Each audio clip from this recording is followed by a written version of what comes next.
lalu ada salah satu ustadz di Indonesia dan mantan murid beliau yang pernah membuat surat dan persaksian bahwa Ustadz Yazid sesat dan menyesatkan, dan saya berlepas diri dari kesesatan beliau. Padahal dia pernah salah satu dari murid yang dididik oleh Syekh Ustadz Yazid di tahun 90-an. Kemudian berangkat ke Yaman dan pulang menjadi dai. Dinasihati oleh seorang ustadz, antum ustadz, datangi itu Ustadz Yazid, beliau udah sakit parah sekarang. Jangan sampai beliau meninggal, antum belum sempat minta maaf. Antum akan menyesal nanti. Beberapa ustadz lain yang tulis ikut tanda tangan pernyataan itu, mereka udah pernah mendatangi beliau meminta maaf dan mereka dimaafkan oleh beliau. Apa jawaban ustadznya? Allah yashfih. Semoga Allah menyembuhkan beliau, jangan sekarang lah. Sekarang beliau udah wafat, belum sempat minta maaf. Bukan ahlul bidah. Kalau orang yang mencela beliau karena kejahilan dari orang awam, anak yakin 1000% beliau akan memaafkan. Karena kita tahu beliau. Kecuali orang yang mencela beliau dengan ilmu, apalagi orang yang pernah dididik oleh beliau, belajar di tangannya tahun 90-an, kemudian berangkat ke negeri ulama, kemudian pulang masih mampir ke rumahnya, bermalam di rumahnya, diberikan makan sehari 3 kali di rumahnya sekian hari, justru membuat pernyataan, saya bersaksi akan kesesatan Yazid bin Jawas dan saya berlepas diri dari kesesatan.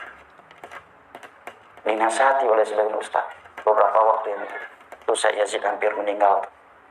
Antum datangi beliau sebelum antum menyesal nanti di hari kiamat. Masih mempertahankan gengsinya, egoisnya masih dipertahankan.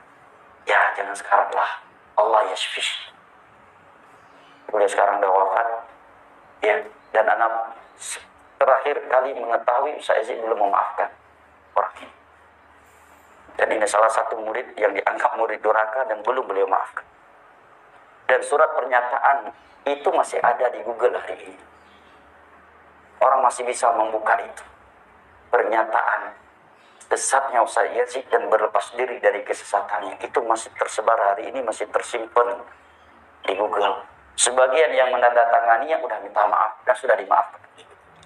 Tapi ada yang belum minta maaf sampai beliau wafat. Maka jaga lisan kita, tidak di dunia ini. Jaga lisan kita.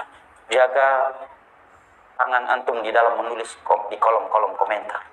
Jangan sampai menjadi dosa jariah.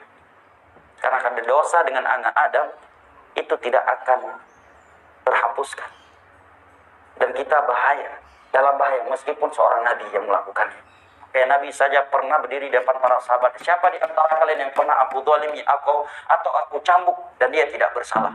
Tolong balaskan hari ini sebelum datangnya hari kiamat, hari di mana tidak ada lagi qisas dengan dirham dan dinar. Berdirilah seorang sahabat. Wahai Rasulullah, aku dulu pernah engkau cambuk dan aku tidak bersalah. Di mana aku mencambukmu, kata Nabi? Di perut, wahai Rasulullah. Nabi pun langsung membuka perutnya dan bersiap-siap untuk dicambuk oleh sahabatnya ini. Maka datanglah sahabat tersebut begitu dekat dengan Nabi, dia langsung memeluk dan mencium perutnya Nabi.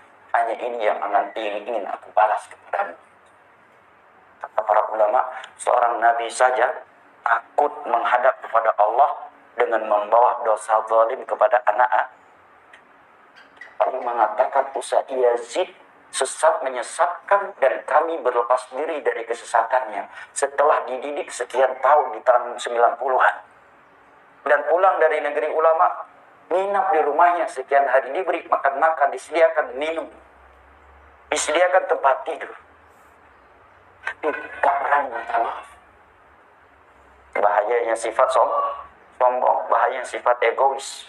Gengsi itu terkadang menjadi pintu menuju neraka bagi sebagian orang meskipun ia cerdas dan menghafal ribuan hadis.